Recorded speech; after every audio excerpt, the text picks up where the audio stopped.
தமிழ்நாட்டை பொறுத்த வரைக்கும் இது வரைக்கும் எனக்கு எந்த பொலிட்டிஷியன்ட்டு எனக்கு பிரச்சனை வந்ததே இல்லை. ஆந்திரால ஒரு நடந்தது, சோனாவை கடத்திட்டு போற அளவுக்கு பெருசா நடந்தது. அது உண்மையா இல்லையா? உண்மை. அதனால தான் நான் அந்த சைடே போறதில்லை. அவருடைய கேரக்டருக்கு ரொம்ப பாடுபடுத்திட்டாரு அந்த ப்ராஜெக்ட்ல. படம் வந்த பிறகு நீங்க பாத்தீங்கன்னா மூவி அந்த அளவுக்கு பெருசா, ஆனா எங்க காம்பினேஷன் இன்னைக்கு வரைக்கும் யூடியூப்ல வந்து என் மானம் மரியாதைக்கு எனக்கு ரொம்ப முக்கியமா இருந்துச்சு. அதனால எனக்கு எப்படி சொல்றது, ரோட்ல உட்காந்து பிச்சை எடுக்கலாம்டா சாமி, ஆனா அது அந்த மாதிரி வர காசு நம்மளுக்கு தேவையில்லைன்றத ரொம்ப தெளிவா இருக்கு.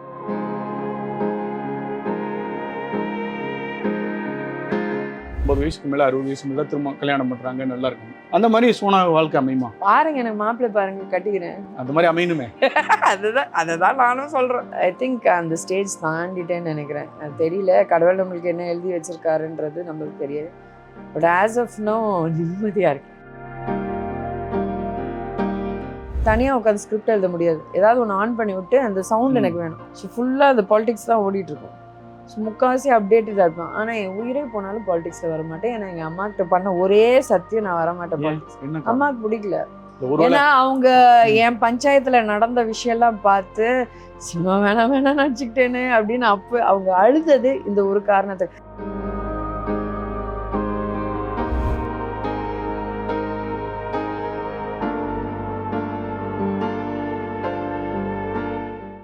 அரசியல்வாதிகள்னு ஒன்று இருக்காங்க, அவங்க சினிமாக்காரங்களோட அடுத்து ஒரு 10-100 மடங்கு பவர்ல இருக்காங்க. அவங்களால அவங்களுக்கு பிரச்சனை வந்ததா? ஏன்னா ஆல்ரெடி நீங்க சொன்ன மாதிரி கவர்ச்சி நடிகன் பேர் வாங்கியிருக்கீங்க ஒரு 20 வருஷம். அந்த மாதிரிலாம் தமிழ்நாட்டை பொறுத்த வரைக்கும் இது வரைக்கும் எனக்கு எந்த பொலிட்டிஷியன்ட்டு எனக்கு பிரச்சனை வந்ததே இல்லை. உங்களை அந்த மாதிரி யாரும் பார்க்கல. ஆனா எனக்கு தெரிய ஆந்திரால ஒரு நடந்தது, சோனாவை கடத்திட்டு போற அளவுக்கு பெருசா நடந்தது. அது உண்மையா இல்லையா? உண்மை. அதனால தான் நான் அந்த சைடே போறதில்லை. அதுல இருந்து எப்படி வந்தீங்க? ஒரு பெரிய அப்படியே ஓடிட்டேன். என்னத்த வெளியே வருது, நேரா ஆந்திரால என்ன நடந்தது? அதை நான் இப்போ ஃபுல்லா சொல்ல முடியாது. நாட் ஓன்லி சஸ்பென்ஸ், அது இன்னொரு பார்ட்ல எங்கேயாவது வரும்ல.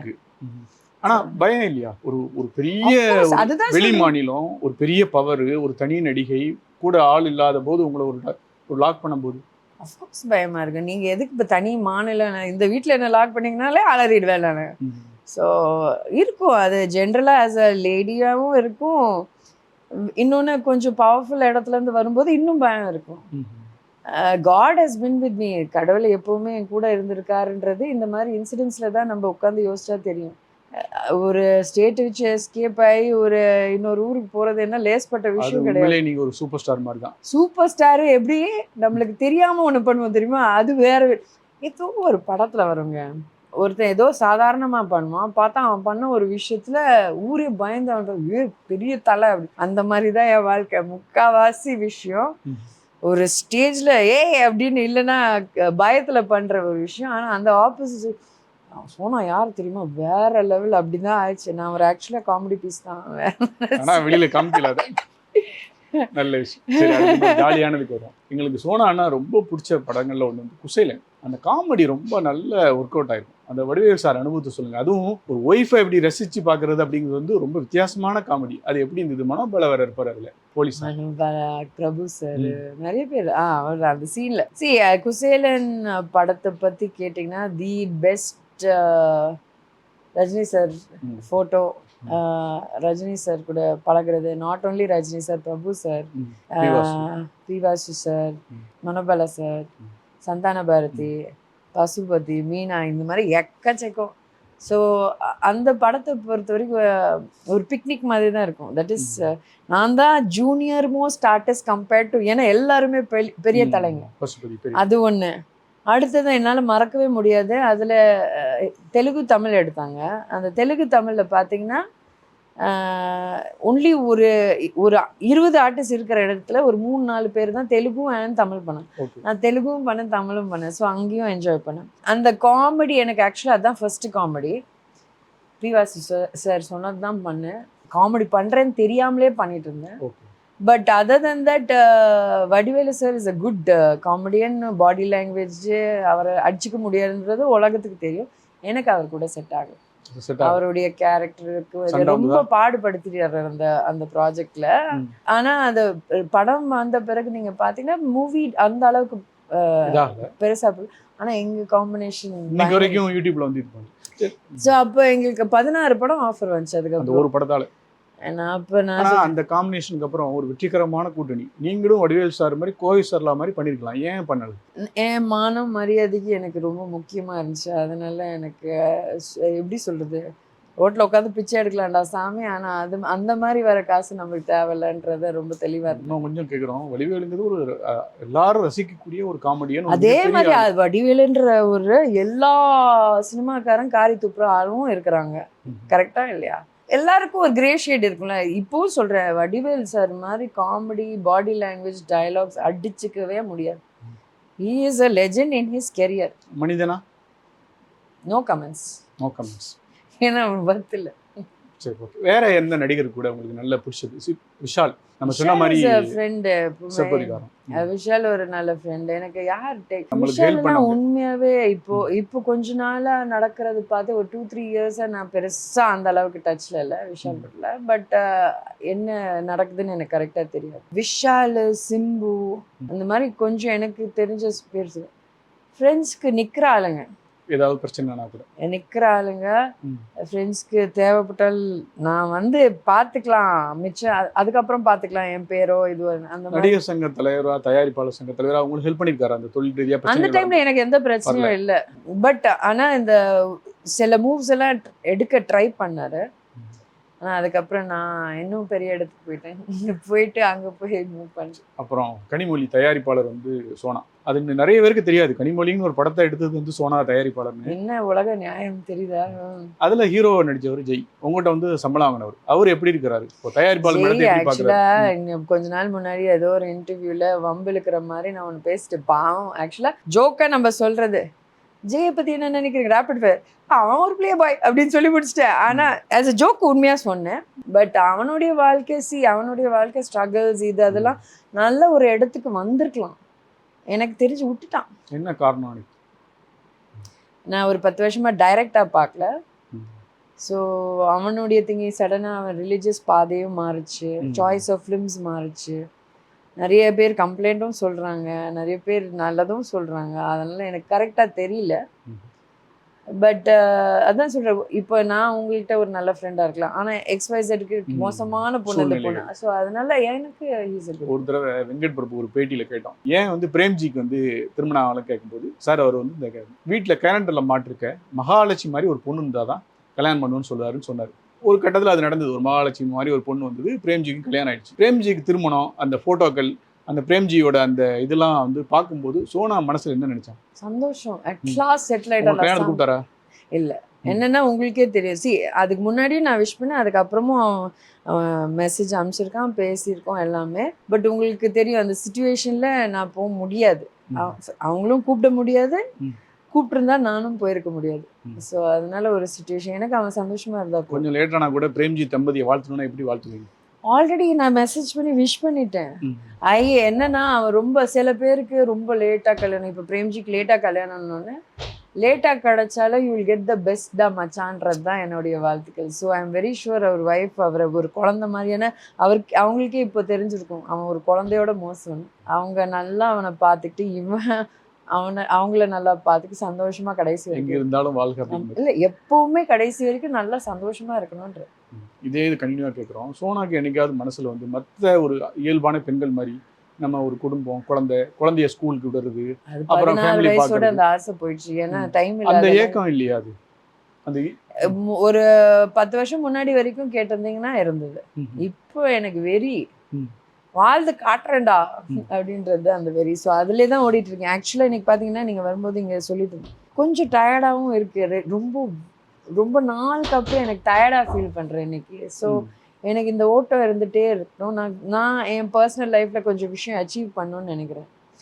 எப்பவுமே சொல்வேன் to my friends, sorry I don't like to talk about death. ஆனால் ஜென்ரலாக சாப்பிட்றதுக்கு முன்னாடி நம்ம ஏதாவது ஒன்று சாதிக்கணும்னு நினைப்போம்ல, அதை சாதிக்கிறது ஒரு விஷயம். ஆனால் அதில் தோற்று போய் திருப்பி அதில் சாதிக்கிறது அது ஒரு கெத்தில். அதுதான் எனக்கு. தோல்வியிலேருந்து வரக்கூடிய வெற்றி பெரிய விஷயம். ஒரு ரொம்ப ஃபேமஸான அவங்களோட ஒரு டைலாக் ப்ரெஸ் மீட்டில் எங்கேயோ சொன்னாங்க, ஆண்களோடும் வாழ்க்க முடியாது, ஆண்கள் இல்லாமலும் வாழ முடியாது அப்படிம்பாங்க. அது என்ன அர்த்தம்? ஆண்களோடும் வாழ முடியாது, ஆண்கள் இல்லாமலும் வாழ நான் முடியாது. அந்த ஸ்டேட்மெண்ட் ஒத்துக்கிறேன். ஆனா நான் சொன்ன மாதிரி தமிழ் பேசுறேன், ஆனா என் தமிழ் பக்காவா இருக்காது. அதுல நான் மீன் பண்றது என்னன்னா, இப்போ நான் ஒரு எக்ஸ்பிளனேஷன் கொடுத்தேன் தெரியுமா, as ஃப்ரெண்ட்ஸ் ஆம்பளைங்க தான் பெஸ்ட். ஓகே, ஆம்பளைங்க ஓட வாழ முடியாதுன்றது ரிலேஷன்ஷிப்ல வேலைக்கு ஆகல. அதுதான் நான் மீன் பண்ண அன்னைக்கு. ஆனா எனக்கு சொல்ல தெரியாம அதை சொல்லி அது ஒரு ஃபேமஸ் லைன் ஆயிடுச்சு. இப்பவும் நான் அதை தான் சொல்றேன். சரி, ஒரு இந்த ஹாலிவுட் இந்த மாதிரி இதெல்லாம் ஒரு 50 வயசுக்கு மேல 60 வயசுக்கு மேல திரும்ப கல்யாணம் பண்றாங்க, நல்லா இருக்காங்க. அந்த மாதிரி சோனா வாழ்க்கை அமையுமா? பாருங்க, எனக்கு மாப்பிள்ளை பாருங்க, கட்டிக்கிறேன். அந்த மாதிரி அமையணுமே. அதுதான் நானும் சொல்றேன். அப்படி இல்ல, ஐ திங்க் அந்த ஸ்டேஜ் தாண்டிட்டேன்னு நினைக்கிறேன். தெரியல, கடவுள் நம்மளுக்கு என்ன எழுதி வச்சிருக்காருன்றது நம்மளுக்கு தெரியாது. பட் ஆஸ் ஆஃப் நோ நிம்மதியா இருக்கேன்.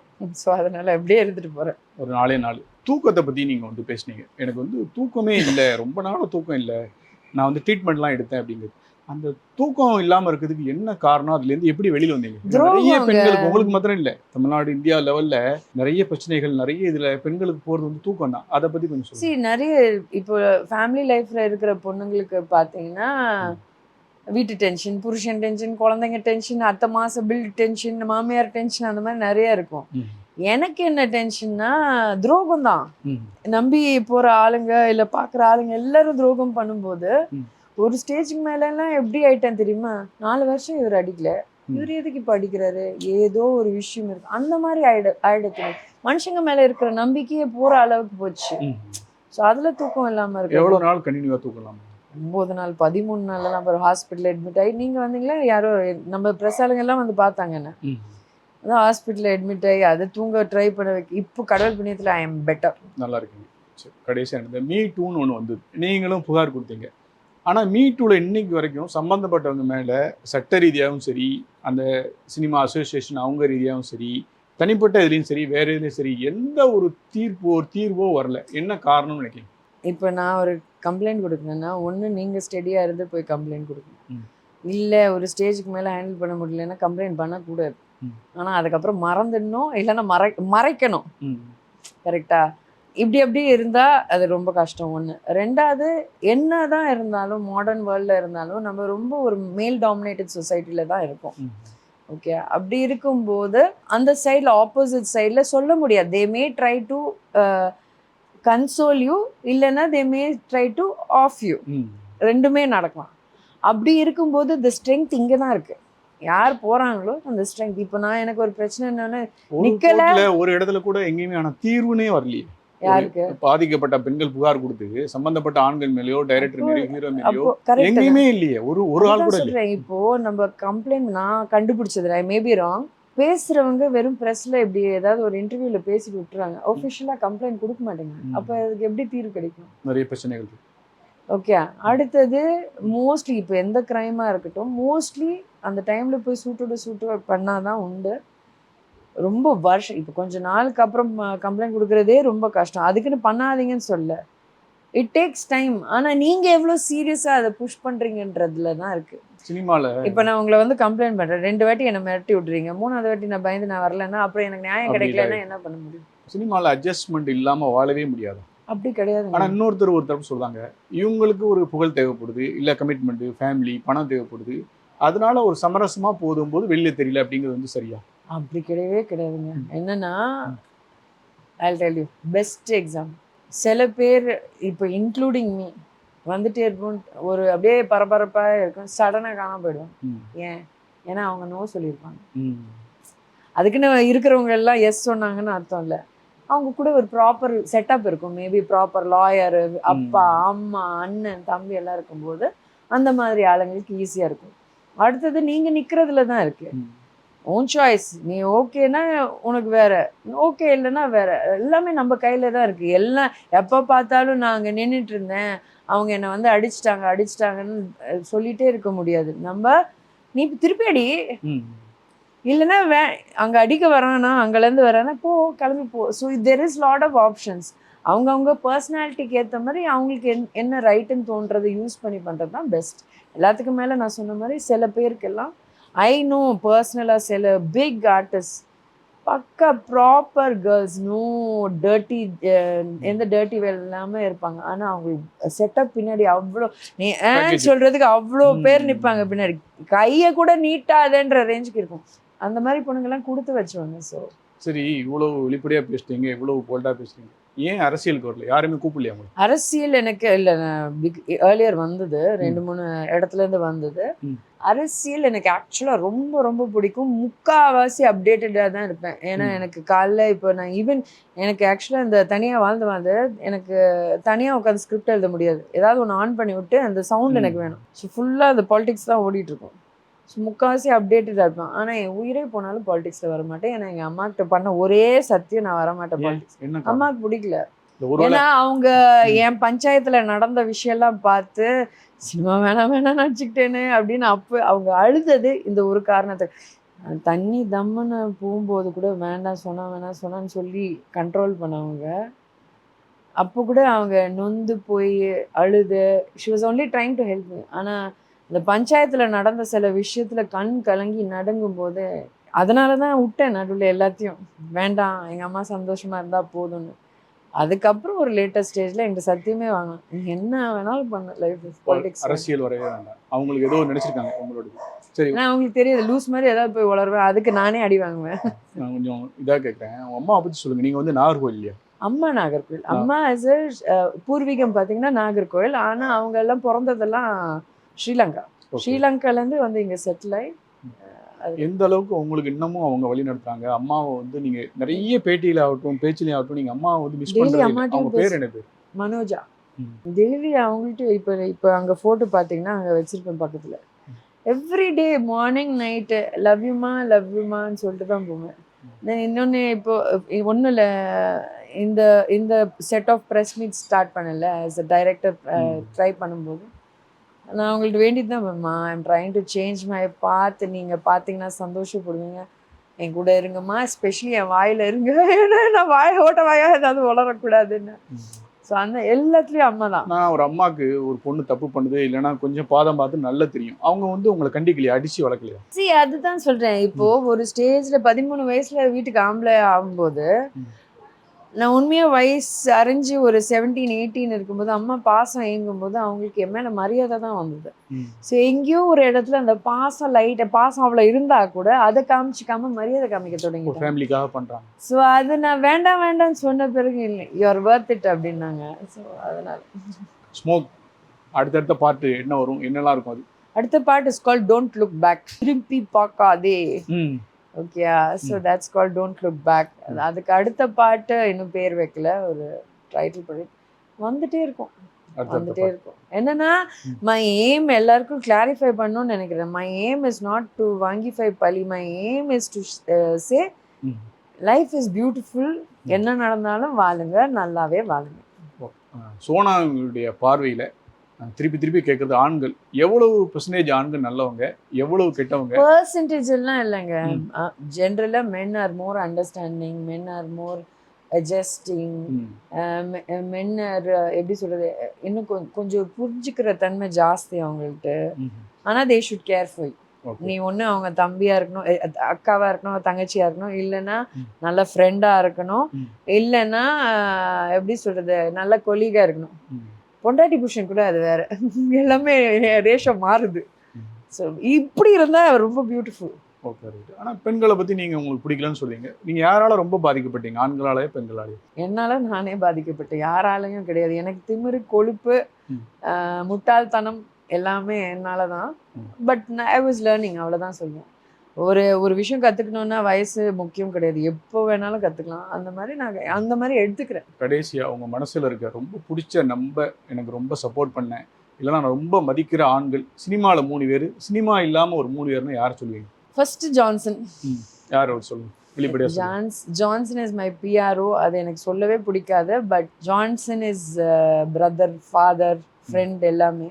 ஓகே, ஜான்சன் ரொம்ப முக்கியம். அடுத்தது ஷார்ட் ஃபிளிக்ஸ், செந்தில்ஜின்னு அவர் பேர். ஏன் அவர்னா, எல்லாரும் என்னை ஒரு எப்படி சொல்கிறது, ஒரு கவர்ச்சி நடிகைன்னு பார்க்குற ஒரு இதில் அவர் என்னை நம்பி பண்ணுமா அப்படின்னு சொல்லி என் மேலே நம்பிக்கை வச்சு என் கூட இது வரைக்கும் சப்போர்ட்டிவாக நிற்கிற அவரை சொல்லணும். இன்னொரு பர்சன் விஜய். எப்படி? நான் 2009-10லலாம் நான் பயங்கர பெரிய ஆளெல்லாம் கிடையாது, ஓரளவுக்கு. ஆனால் நம்பி எனக்காக அந்த ஸ்டேஜில் வந்து கருணாநிதி ஐயாக்கு வந்து அந்த ஆடியோ லான்ச்சில் இன்னொரு சீஃப் கெஸ்ட்டாக வந்து அங்கே நிற்கும் போது அவர் பண்ணணும்னு அவசியமே இல்லை. இதை கொஞ்சம் வெளிப்படையாக சொல்லுங்கள், என்ன ஃபங்க்ஷன் என்ன? It was the audio launch. என்னுடைய கனிமொழின்ற படத்துடைய ஆடியோ லான்ச். இந்த main chief guest, main chief guest பார்த்தீங்கன்னா அப்போ சிட்டிங் சீஃப் மினிஸ்டர் கருணாநிதி ஐயா. அப்போ எனக்கு கருணாநிதி ஐயா வரும்போதே அது ஒரு பெரிய விஷயம். ஆனால் நான் எப்படி சொல்கிறது, சினிமாவுக்கு வந்ததுலேருந்து என்னுடைய ட்ரீம் விஜய். ஓகே, எல்லாம் சூப்பர், எப்படி சொல்ற, அநியாயத்துக்கு ஃபேன்கள் அவர் இருக்கணும்னு நினச்சேன், அப்ரோச் பண்ணேன், எதிர்பார்க்கவே இல்லை. ஓகே அப்படின்னு ஒன்று. நீங்கள் நடிச்சீங்களா ஷாஜகான்? ஆமாம், அப்போ யோசிப்பார் எனக்கு நான் அந்த ஆங்கிளில் தான் யோசித்தேன். ஷாஜகானில் ஒரு ரோல் பண்ணோம், போய் இப்போது ப்ரொடியூசராக கூப்பிட்டு வாங்க சீஃப் கெஸ்ட்னா என்ன நினைப்பாரு. ஆனால் அவர் எதுவுமே நினைக்காம ஓகே சொல்லும்போது, ஸோ அன்னைக்கு எனக்கு கிடைச்ச அங்கீகாரம், என்னோட இன்னொரு ஸ்டெப்புக்கு அவர் ரொம்ப முக்கியமா இருக்காரு. அவர் அதுக்கப்புறம் பாத்தீங்களா, பேசுனீங்க நேர்ல எல்லாம் பார்க்கல, பேச அப்படியே அப்டேட்டட்ல இருக்கும், அவ்வளவுதான். அப்படின்னா அடுத்த தேர்தலில் தாவாக்கு ஒரு ஓட்டு இருக்கு. என்கிட்ட தான் ஓட்டர்ஸ் ஐடியே இல்லையே, அதெல்லாம் கிடைக்கவே இல்லைங்க. நானும் ட்ரை பண்ணி அழுத்து போச்சு. சப்போஸ் அவர் கட்சிக்கு நேரடியாக மறைமுகமாக ஏதாவது? I love him as a hero. இப்போ ஒரு தலைவரா ஐ லவ் ஹிம். அந்த லவ் கடைசி வரைக்கும் இருக்கும். அவர் பண்ற சாய்ஸஸ்ல அவர் கரெக்டா தான் பண்ணுவாரு. பெருசாக நிறைய சேஞ்சஸ் வரும் நினைக்கிறேன், தெரியல. ஆனால் ஐ எம் ஆல்வேஸ் அ ஃபேன்கள். 60 வயசுலேயும் வந்து கேளுங்க, ஐ எம் அ ஃபேன்கள். இது வரைக்கும் வெளிப்படையாக நிறைய பேசினேன். சோனா மேடத்துக்கு நன்றி. தயாரிப்பாளராக, இயக்குனராக, நடிகையாக இன்னும் மென்மேலும் உயரணும்னு வாழ்த்தும். Thank you so much.